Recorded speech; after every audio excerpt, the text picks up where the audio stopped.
Welcome to the first review of Mega Geek Reviews. Unfortunately, it's going to be kind of a bad one. I just got through seeing Paranormal Activity 2. I've got to say, I was highly disappointed. I was sitting there the whole movie waiting, expecting something to actually happen, and it just kept on like that, and I was like, surely something's going to happen.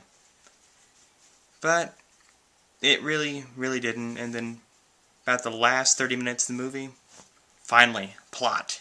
Stuff starts happening, exploding. It's like, volcano super explosion extraordinaire, and now everything's hitting the fan. And another major gripe I have to say about this movie, if you've seen the trailers for it, there's a few choice scenes in the trailers that look really cool, and the movie I saw didn't have any of those scenes. Now, granted, with the first movie, they did do a little thing where one region got this ending, another region got another ending, and then this region got this ending. They might have done something like this with this one, but you actually kind of heard about it with the first one, so you were kind of expecting it, and it was kind of a bonus. You were wondering, what ending am I going to get?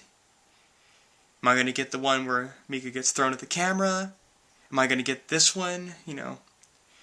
They switched them around a little bit. I do have to say, though, I did really like the ending and the way they tied it into the first one. Don't expect this to be a sequel, it's more of a prequel. But it kind of quotes with, this is what happens when you allow big Hollywood to try to think. They removed the original director, turned him into the producer, which in my opinion probably tanked the film because you had none of the build-up like you did in the first one. The first one was like you're watching a series of YouTube videos, wondering what's going to happen next. They did kind of have that. Essentially, the house looks like it gets broken into early on. They have a huge security system introduced, and you think, oh cool, video evidence from every room, every conceivable angle. But, oddly enough, the guy who had the cameras in hardly ever checks the footage. The first time they ever decide to check the footage is they've got this little pool cleaning vacuum thing that keeps winding up out of the pool. And they're trying to figure out what happens. Well, also mention the pool. They keep showing the pool over and over again. I never did figure out what the point of that was. First time all the lights go off, they're thinking, oh, the monster's here. Then they just keep showing it, and you just get the feeling it's recycled footage, which it probably was. And then when the guy figures out that it came out of the pool, he starts trying to duplicate it and stuff like that. And, there are some good scares.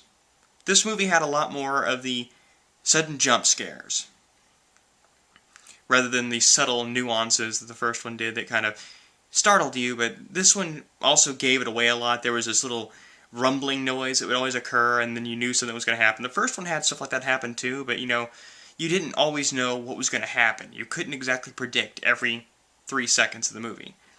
This one, it's kind of like watching an old Friday the 13th movie where you would hear the ch-ch-ch-ch-ch, and you always knew that Jason's around. You heard that noise like, yep, Jason's here. And they kind of pulled that with this, and they just kept doing it. And, yeah, I was disappointed. Now, if any of you actually did see scenes that were in the trailers that were in the films, would you please leave some comments and tell me about it? Because I'm really curious to know if they just made up a bunch of crap with the trailers and then didn't have it in the film. Because it's confusing to me. Let me know in a comment or a video response down below. And hope to hear from you.